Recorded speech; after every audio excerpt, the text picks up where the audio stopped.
Okay, let's dive right in.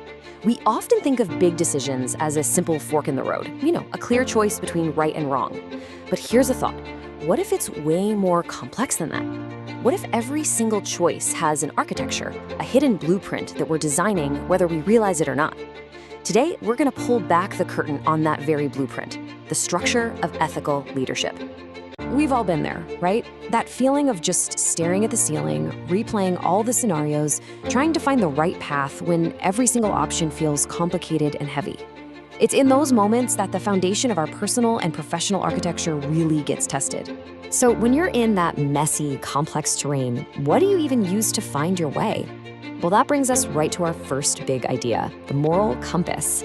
And this isn't just some vague feeling, it's a practical tool for navigation. Now, what I find really fascinating about this definition is that it's not just one thing. It's got this dual focus. It's not just about following the company rulebook, right? It's this delicate balancing act. On one hand, you've got your internal organizational values, and on the other, you have these broader expectations from society. A truly great leader operates right there in the middle, where those two circles overlap. And this quote just nails it. Think about it for a second. A compass doesn't tell you there's a mountain up ahead or a river to cross. It doesn't get rid of the challenges. All it does is give you a steady, reliable direction, your true north.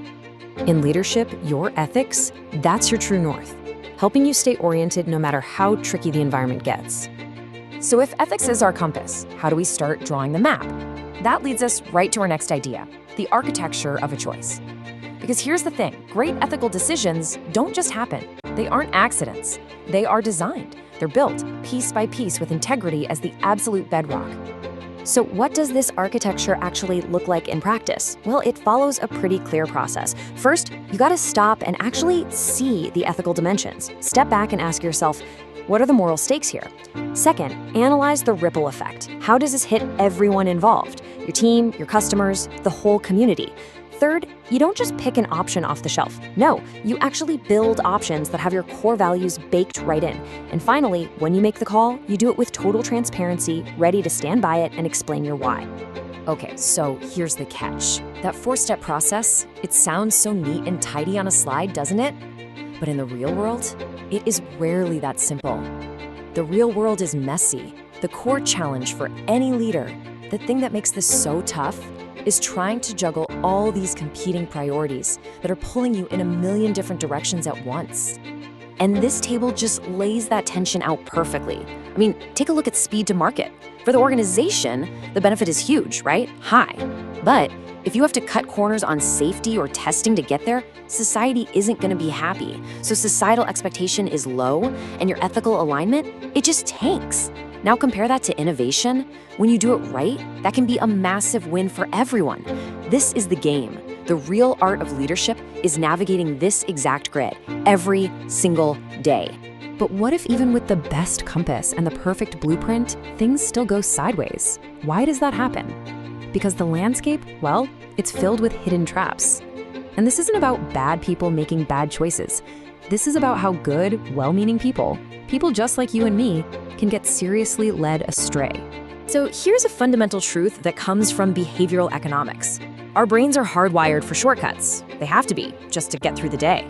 But, and this is a big but, under pressure, those same shortcuts can completely distort our ethical judgment. We literally don't see the full picture. The source material points a finger at two main culprits behind these distortions. The first one is internal, these things called cognitive biases. You know, those little unconscious glitches in our thinking that make us favor certain outcomes. The second one is external, situational pressures. Think about the intense pressure to hit a deadline or make a sales quota. That can absolutely push us in the wrong direction. Okay, so let's break this down to make it crystal clear. A cognitive bias, that's your brain, on its own, favoring information that confirms what you already believe. It's an internal thing. A situational pressure, on the other hand, is your boss leaning over your shoulder saying, we cannot miss this quarterly target, no matter what. See the difference? One's inside your head, the other is coming from the outside. But here's the scary part. Both can knock you way off course. Okay, so we've looked at the compass, we've looked at the architecture, and now we've uncovered these hidden traps. It might all feel a little daunting, right? But here's the good news. This is where it gets empowering. We can actually design our way out of this. We can move from just knowing about these problems to taking real, concrete action. The path forward is really built on two pillars.